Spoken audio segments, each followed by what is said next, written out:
have an oak tree in your... Do you have an oak...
And resources.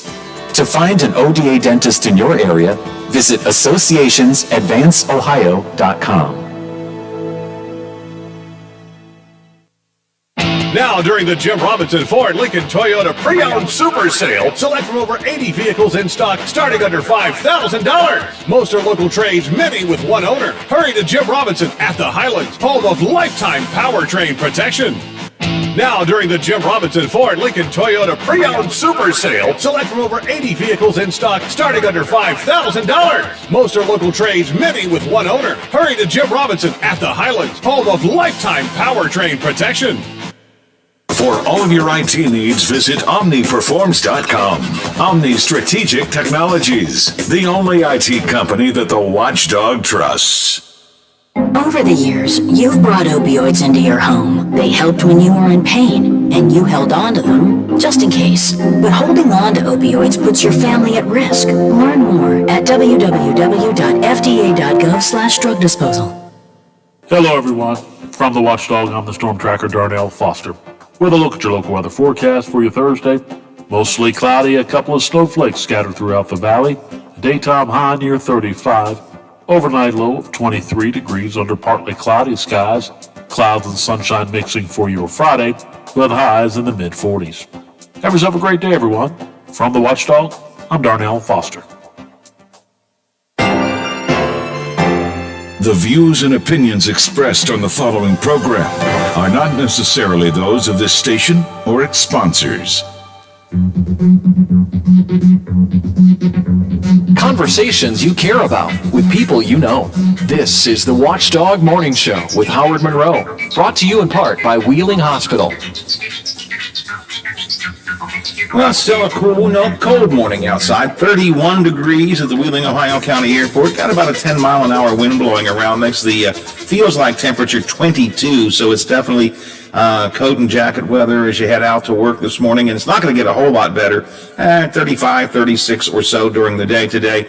I did not check during the break to see if we have any snow coming down just yet. It's not going to be snow, but we're going to see some flakes and some flurries here on this first day of April. So look for a more of a winter-like day today. 31 at the airport, 31 at my home studios in the Elm Grove section of Wheeling, 31 degrees at the Robinson Auto Group Studios downtown Wheeling. in the heart of the Ohio Valley. Some of what we'll get into as the morning goes on. COVID numbers still going the wrong way in West Virginia and elsewhere as cases are spreading among young people in particular. The good news is, though, more vaccines are on their way to the Mountain State.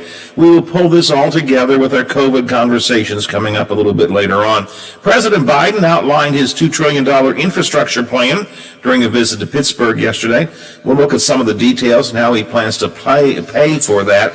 New videos and some really emotional testimony marked the activity yesterday in the trial of the cop accused of killing George Floyd.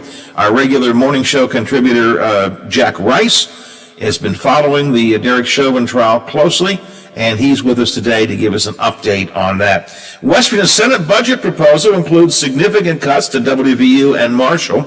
Governor Justice has issues with the Senate's income tax reduction plan.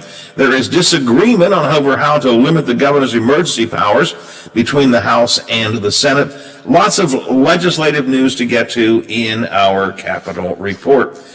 And Democrats are rallying behind a big election reform bill in Congress, and the Secretary of State in West Virginia, Mac Warner, recently testified aggressively against that bill, but former Secretary of State Natalie Tennant supports it and is here to talk to us about why. Good morning, Madam Secretary.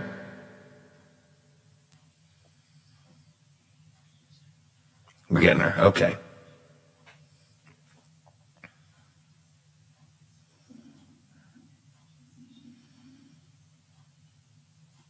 I guess I was running a little bit ahead of myself. Okay. Good morning, Madam Secretary. Hey, how are you? Good to talk to you again. Hey, I missed our conversation. Go ahead. I want to get to election reform stuff, but I always am intrigued by your political astuteness and the things that you think are going on. What's your read on this whole legislative session this year? The same reaction. Yep, the same reaction that everyone else has. You know, there was such opportunity to be able to make, especially for the majority party, the super majority party. They could have made so many positive changes that they wanted, but they just look silly in so many cases. With, I can't even start to name some of the bills that are taking place. Like yesterday, oh my goodness, even yesterday, they're censoring social media now. Social media. Everything has to go through the Secretary of State's office as part of that piece of legislation. I don't know if that's legal. I'm not sure how it's set up. They're saying that TV stations have to do that. At the same time, I've paid for TV commercials and they didn't run, and received a refund months later. I'm not sure they were censoring me or they just ran out of inventory. So it's just, that's just a piece of it. There are so many poor bills that have a bad look on West Virginia. I've spent much of this session trying to figure out what the game plan is. I expected, my philosophy of government is different than the Republicans' philosophy of government. So I expected them to do things different than a Democrat majority would have. But some of the stuff that's been done, it makes no sense. And I still can't figure out what's the overarching game plan. It's as if they just are throwing darts at a board and saying, what other piece of bad legislation can we do? What else can we do to drive people out of our state? That's the way I look at it. And maybe I'm a little bit too cynical on this, but no, I don't believe you are, because I talk to folks every day. And there are people who are my age, obviously people who are younger, you give West Virginia a passing glance even, but there are people my age who grew up here, who've had jobs here for 20 and 30 years, and they're like, Natalie, I have seriously considered moving. And you get that too, especially, I have a college-age student. I could go anywhere I wanted to because she's in college and she's taken care of. Now, I have a 92-year-old dad, so I'm a sandwich generation, but that's the whole concern of this. And, it goes beyond, and I just don't understand why folks can't see that mess. And here's a good point. It comes about management. You and I talk about management and leadership all the time. We are in a week and a half left of the session, and just now we're getting bills together, and we're talking about the income tax thing. This was talked about 3 or 4 last December and November. It's like, if you're going to talk about it, then put a plan in place and set it forward so folks can look at it and read it. No, everybody's coming up with their own willy-nilly plan. And the last week. And my sense of it is, I might give the governor a little nod in that I think he maybe gave some thought to how he put his plan together. But I think both the House and Senate plans were sort of done on the fly. It was kind of like, what can we do? Well, they were almost like napkin plans. And you know what? I mean, that's kind of true. I mean, the governor had been talking about this, and I wonder if the House and Senate really thought that he was going to come through with it, because it should have been his first bill. Because your budget dictates like who you are. It tells your moral compass one, and then it dictates what some of the other bills in place are. It should have been his first #1 bill to show how serious he was. So from looking at it from the outside in, I've only been over there once. And you feel like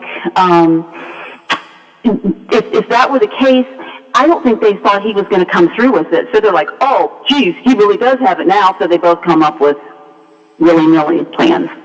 yeah, it's just a mess. And the sad thing is, and I quote a column that Phil Kabler had a couple weeks ago where he said, the new model of the state seems to be one kind desired here.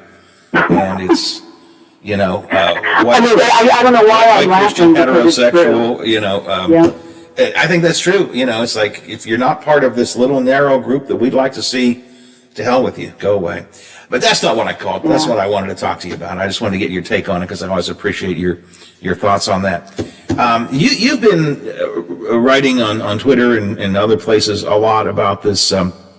Actually, there's some bills pending in West Virginia, but also this big election reform bill pending before Congress. You are supportive of, I think it's H.R. 1, right?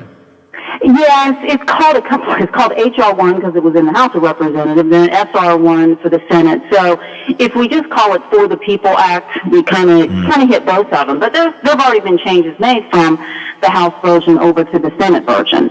So it's For the People Act. Your successor at the Secretary of State's office testified about this a couple of weeks ago, and he said that the first thing is that elections are often best when they're managed closer to home. Do we really want to get into this business of federalizing election law? They still are managed at home, and that's the way that's laid out. And folks like to say, oh, it's in the Constitution. Well, yes, there's the second part of that constitutional article and section that says, except for congressional federal elections where Congress can have input and say into it. But what we're finding is West Virginians and people across the country do want national standards where there is voter access. And I even heard Congressman McKinley say this on the radio. It was either right after the election or right after the insurrection that he said, we need something like that. And we recognize that. It's still running the states. And here's a good example for you. They'll walk over to Pennsylvania. They don't have early voting at all. They'll walk over to Ohio. They have 30 days of early voting.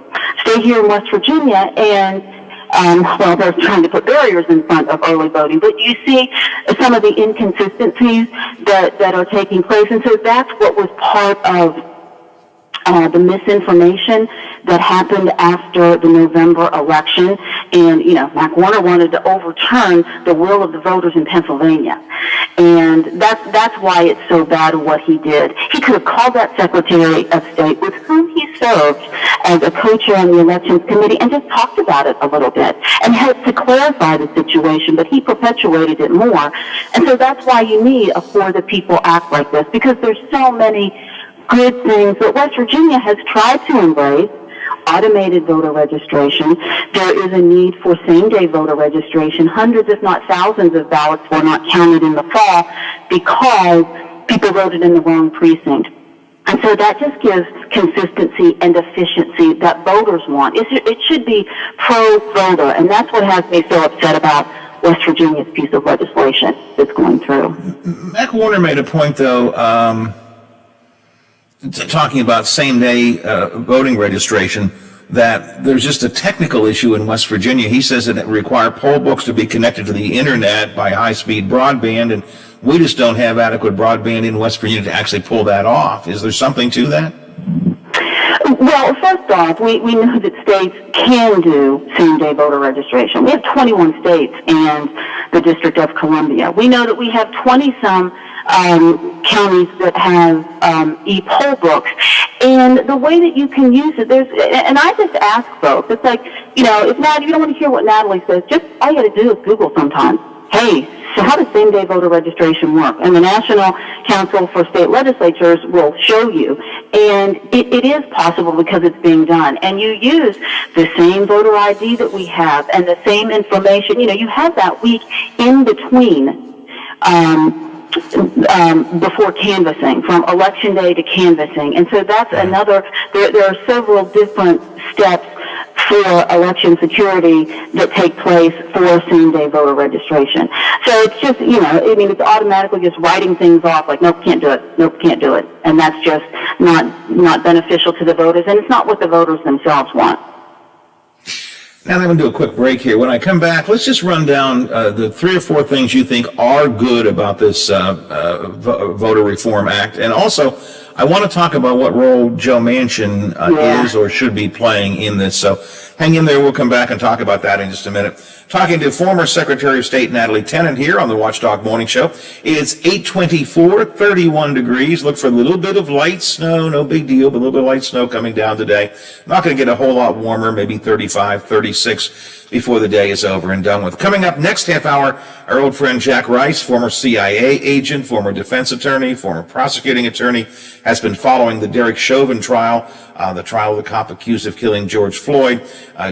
Jack has been following that on a daily basis, and he'll bring us an update on what's been happening with that. It's all coming up here on the Watchdog Morning Show. This is Bill DeFavy.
than wine and beverage merchants.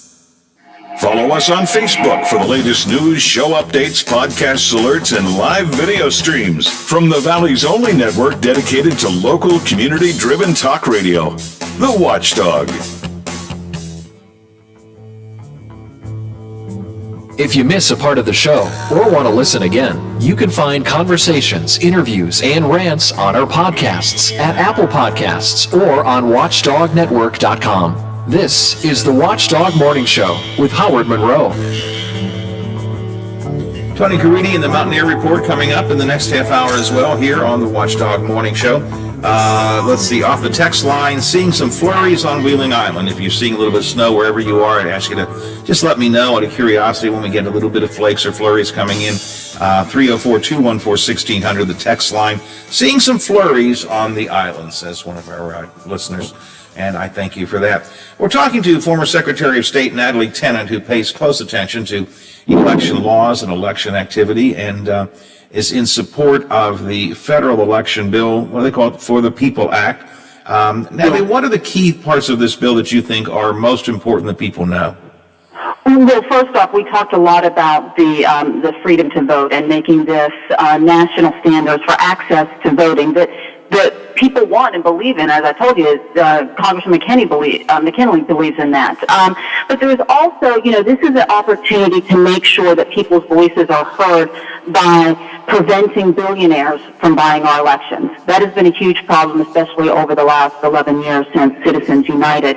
And then it also ensures that we only think about this once every 10 years. Well, maybe the general public only thinks about it, but this is an opportunity to have leaders who really govern what our interests are by having independent redistricting commissions. Not so much West Virginia. We know we're going to have two congressional people, and it's either going to go north or south or east or west where that line is going to be. So those are some of the other benefits of this that really give some guidance when states go to implement these things. Senator Manchin has, I'm going to say waffled, I don't want to say it that way, but he has not full-throatedly endorsed this bill yet, correct?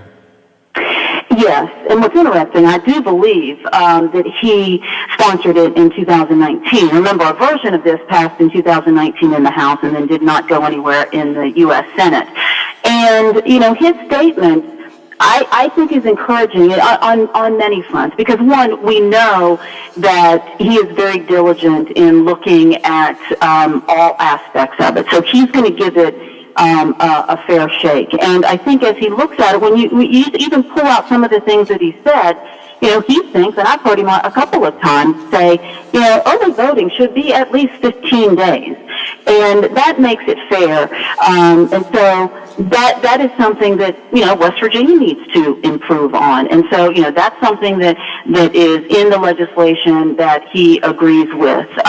He focuses on rural voters, and he should, because we're a rural state.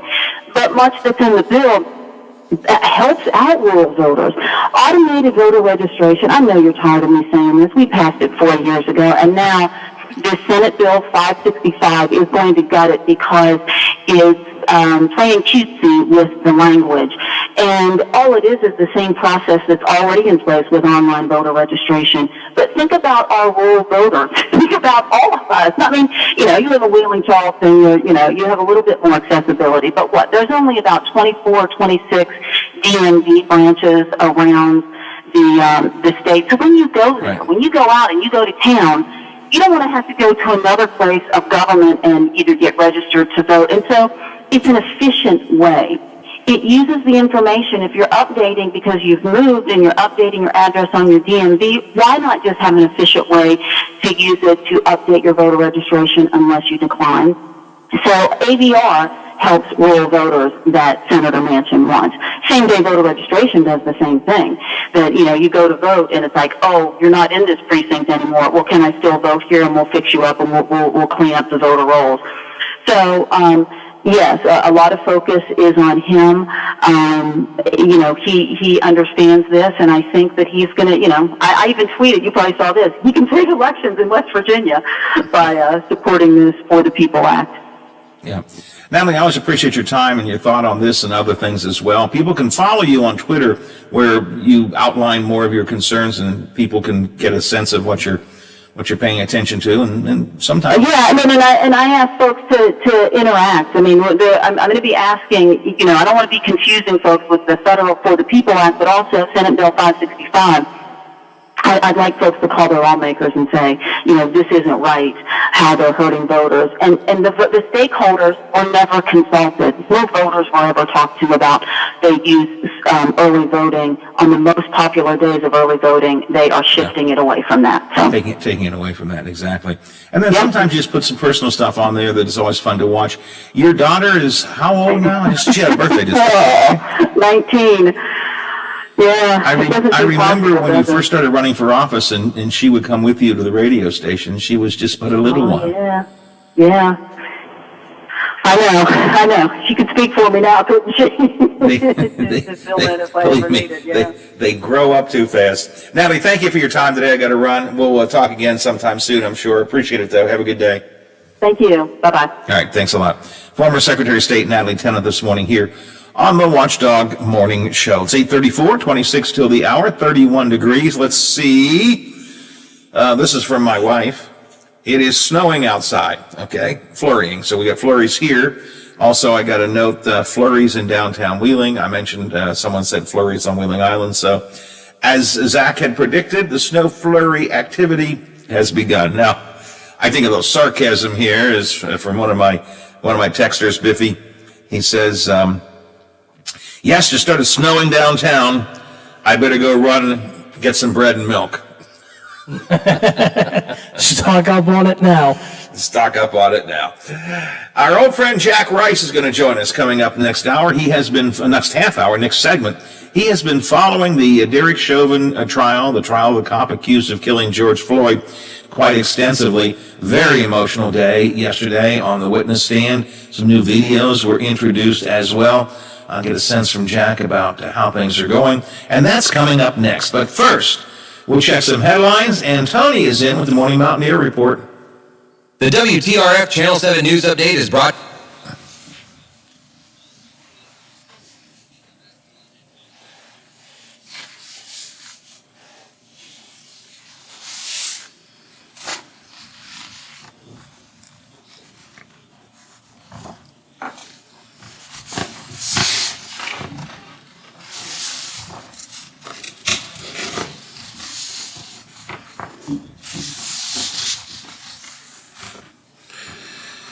All right, back in a minute, Biffy.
I'm back, Biffy.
I had given her, I told her call at 10, and I will probably get you on about 12. We'll take a break at 20 and then wrap things up at 8:30. So I mean, I'm trying to be very specific about it, but that's okay. I thought if I told people, not just Nat, if I told people the timing of things, it might make it easier for them, but I'm really trying to stay on time, Biffy. I'm not always succeeding, but I'm trying.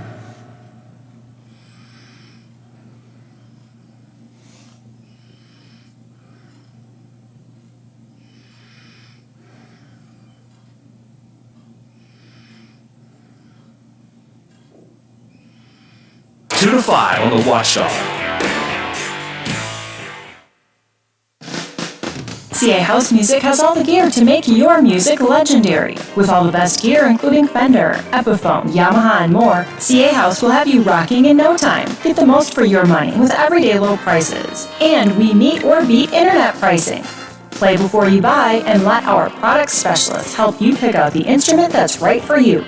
CA House Music, supporting local musicians since 1872. Play music for life.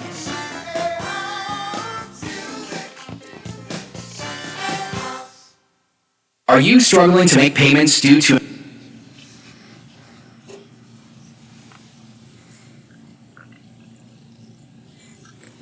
All righty.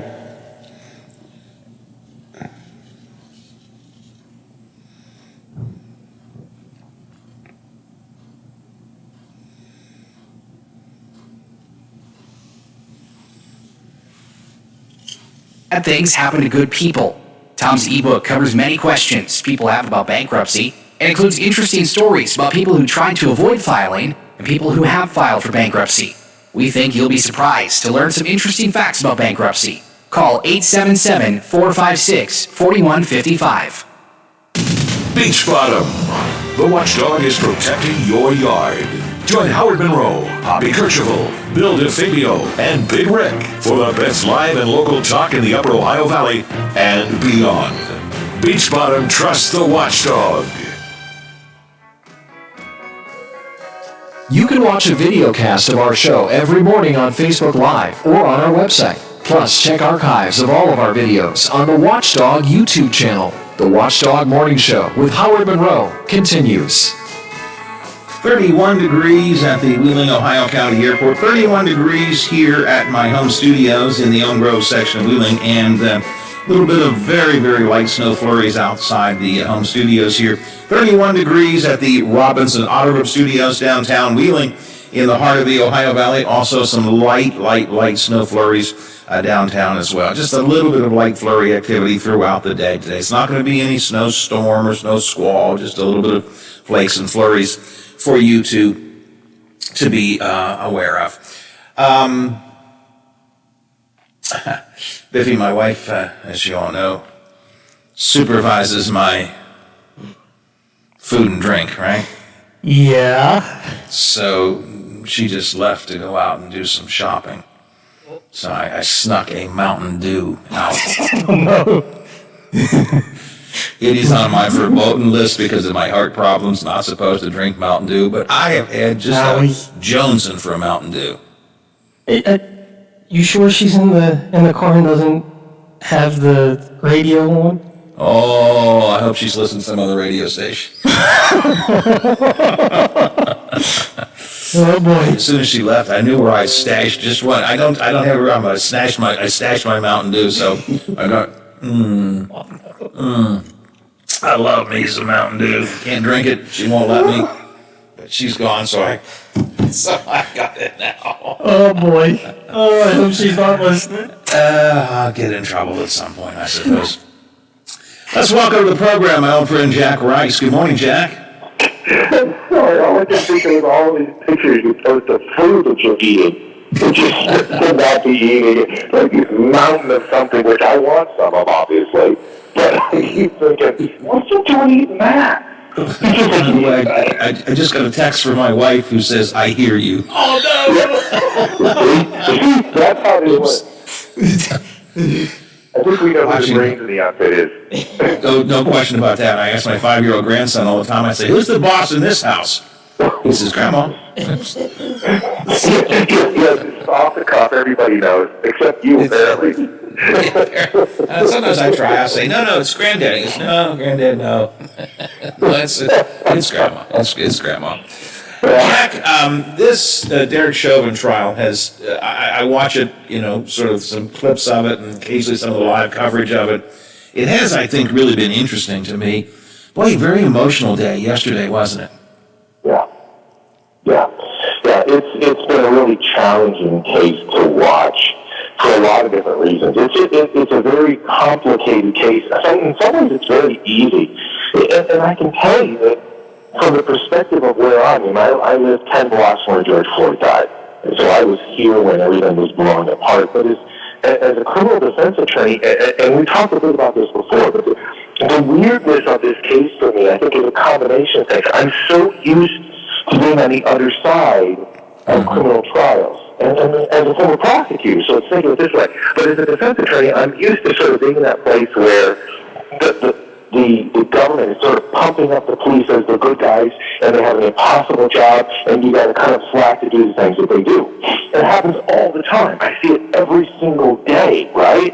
And so the problem is now you have a police officer, one of whom I'm guessing that they have been pumping up for years and years.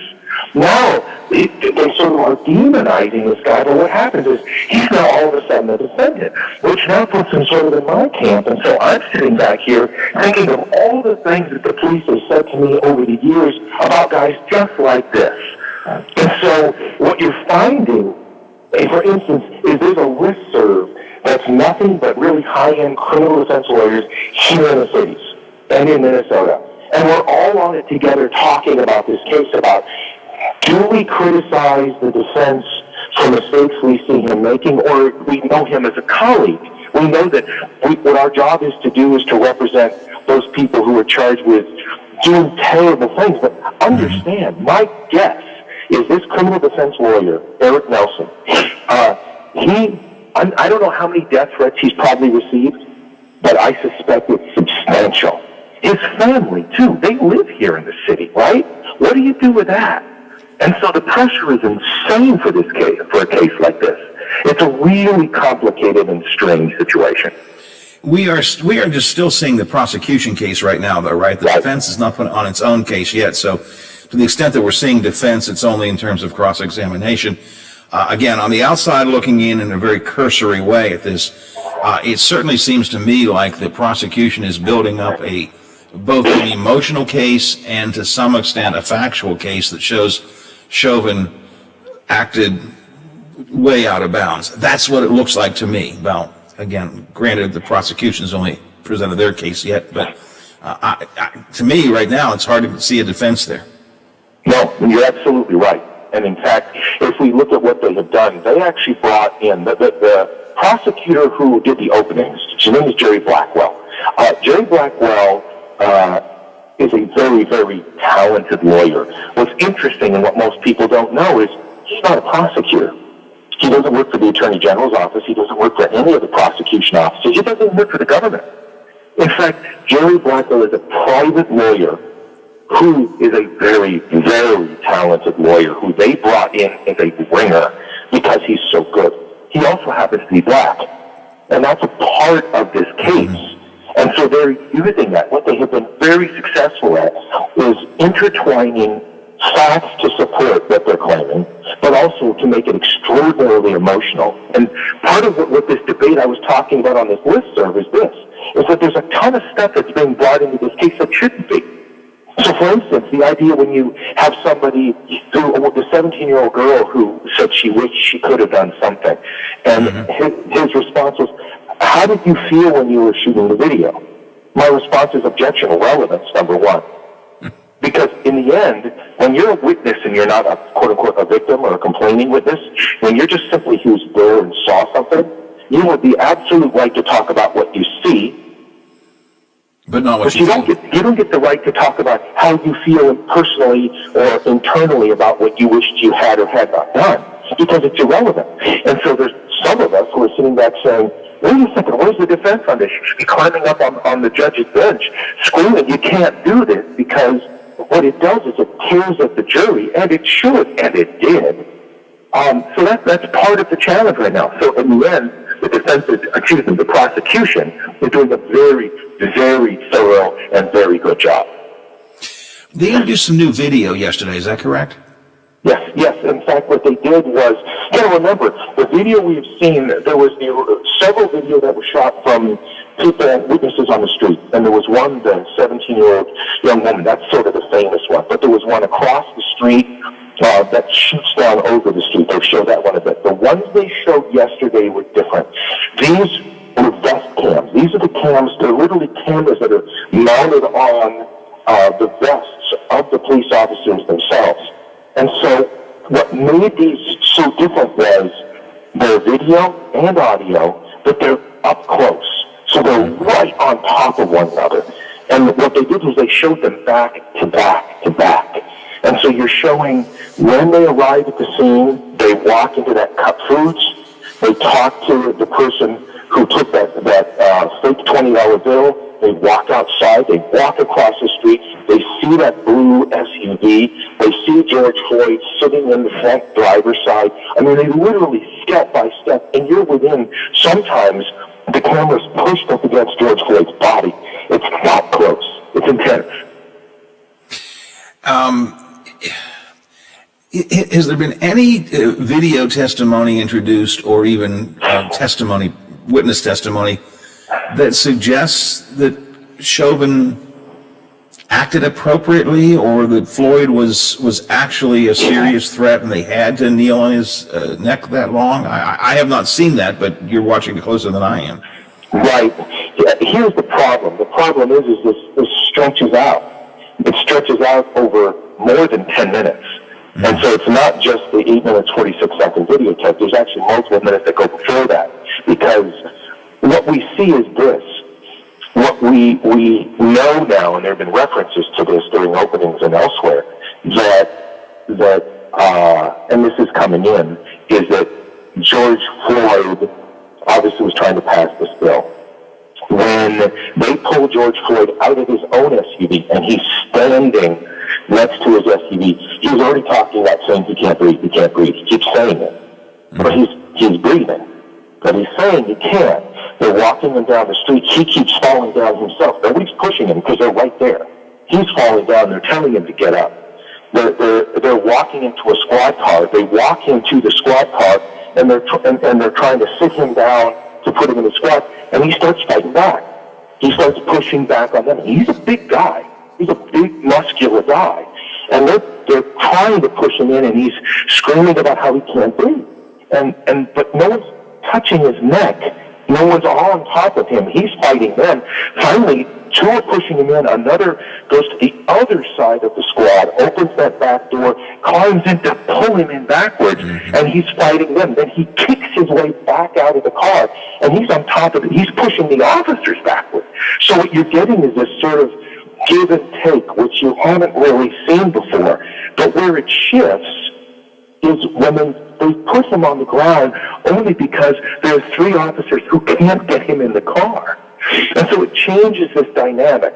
What makes it different, more difficult to watch, is he is struggling for a long time, and then he stops, but they stay on him. That's the fundamental question, is there a point where this becomes not just defensive or even trying to do your job but something else? And that's when it gets difficult, and it's all on videotape in 2 or 3 different directions.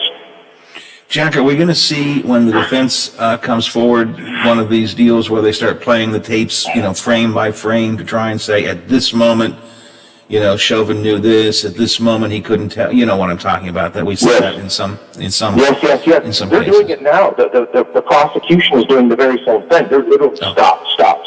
So, I mean, when we say, as we talked in the past, this idea of the videotapes early and often, they used it during openings. They did the entire 8 minutes, 46 seconds videotape. They did it during the very first witnesses. They've been doing it again and again and again, to the point that you're almost numb with the number of videos. I don't know how many times we've seen this already, but it's starting to feel countless, and we're just getting started. This is day 4. And so my expectation will be, not just from Chauvin, because I think he has to testify, but when experts come on, they're going to talk about what this fight means. I mean, one of the arguments they are going to make, and I can say this again as a former prosecutor here in Minnesota and as a criminal defense attorney for many years, is that when George Floyd is pushing back the way that he is, this is a charge called this is obstruction with force. It's a gross misdemeanor charge. It's a crime to do what it was that George Floyd was doing for big chunks of this. And so that's a piece of what they're going to be talking about, and about the force that they're trying to use and why they're trying to use it and why it's as dangerous as it is. That's going to be part of their argument, and they will be going frame by frame, showing each and every point when he was doing things he was told not to do. He, as you point out, he's a very big guy, strong guy. He is, and again, from some of the video that I saw watching the news coverage of it yesterday, he clearly was, I don't want to use the word resisting arrest, that's a legal term, but he certainly was fighting back. So there's certainly argument that they had to do something aggressive to get him under control. I would think the question then becomes simply, was he under control? Did Chauvin need to keep kneeling on his neck? I mean, the timing, I guess, becomes an issue here. I would guess, I'm no attorney, but I would guess that might be it. No, but see, I think you get your finger on it, because that's exactly it. I think it's a timing question. One of the issues that keeps sticking in my mind is this 12th juror that was seated was the one who said, if he can speak, he can breathe. If he can speak, he can breathe. That was the one statement that really stuck with me, and I wrote this thing down because if you think about that as sort of the theme, and you make the argument, when they come upon him and he's standing outside of his own vehicle, standing, and he's claiming that he can't breathe, he's actually lying to the police. This is going to be the defense's argument. He's lying to them very purposely. And so as he's walking, as he's obstructing, as he's fighting, he's claiming he can't breathe. And they know he's lying because they're not touching his neck. They're not doing anything. They're not on top of him. He's standing or he's fighting them claiming these issues. And so the question is at what point do you decide that he's not lying anymore? I think that's going to be part of this theme. And the question is when he stops saying that when he stops speaking, does that mean that he can't breathe, or he's not breathing, or he stopped breathing? Or, and this is a defense argument, I think, is this simply when he finally, for the first time, actually is complying? We haven't seen this yet, but I have a feeling this is where the defense is going to come in and say, this is a guy who never did anything he was supposed to do. He fought us the entire time. He was breaking laws all the way through. Finally, we thought he was actually doing the one thing that he was supposed to be doing, which is what we told him to do. We'll see. Jack, I need to move on in 60 seconds, but with that 60 seconds, are there protests going on, or is the community watching this, standing around? And I guess my ultimate question is, depending on the outcome of this trial, do we envision potential problems in the community after this? Yes. Okay. Could they burn this city to the ground? Yes, they could. They expect to have at least 1,000, 2,000 Minnesota National Guard will be here close to when that decision is made, plus a lot of police officers, more than 1,100. They're prepared for this issue too, but they don't exactly know what this is going to mean, because people came not just from Minnesota but across the country. They came here, and they came here with a vengeance. Well, I appreciate the work that you're doing, keeping us informed. I follow you, of course, on Facebook and Twitter, and people can do that if they want to get your thoughts on this. And we will probably touch base with you again in a week or so and keep on, especially when the defense takes its swing at bat and see what they have to say. But I appreciate, as always, Jack, you're joining us today. Thanks very much. Always drink that Mountain Dew before your wife gets back in. Yeah, I got to finish this. I got to burn the bottle, I think. Yeah, because I don't know. This was just theater for the listeners. I would never do anything like that. It's April Fool's Day. It was just an April Fool's joke. I'm not drinking any Mountain Dew. Just a little joke. All right, Jack. Thanks a lot. Talk to you soon. It's 9 o'clock on the Watchdog Morning Show. Coming up next, I want to talk about Siri. As in, talk. Yeah, she's already talking back to me on my phone. I want to talk about Siri, and is it sexist? Yeah, that's what we're talking about. That's straight ahead. First, ABC. The Watchdog is FM 98.1, AM 1600 WKKX Wheeling, FM 97.7, AM 1370 WVLY Moundsville. The ABC News is brought to you by Thomas Auto Centers, Mall Road, St. Clairsville. Get the best deal at Thomas Auto Centers. That 719,000.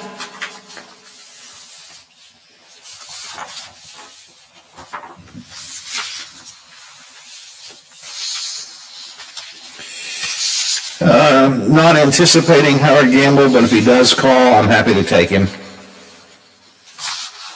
Just we'll keep an eye out and see what happens. You got the Capitol report that I sent you from what's his name? Okay, all right, we'll do that too.